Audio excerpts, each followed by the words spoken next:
अल्लाहुम्मा सल्ली अला मुहम्मद व आले मुहम्मद।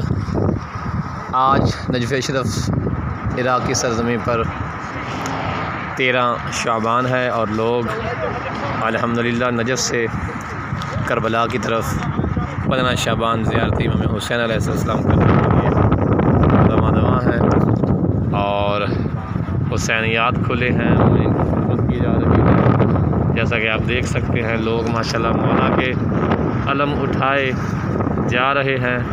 खुदा इनकी हिफाजत फरमाए, इनका हामी और नासिर हो। अस्सलाम वालेकुम।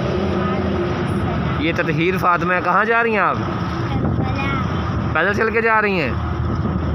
कहाँ से? नजफ़ से? और कहाँ करबला जाना है? चले तमाम मोमिनीन के लिए दुआ फरमाइएगा, ठीक है। अल्हम्दुलिल्लाह काफ़ी ज़ायरीन आज दिखाई दे रहे हैं हमें।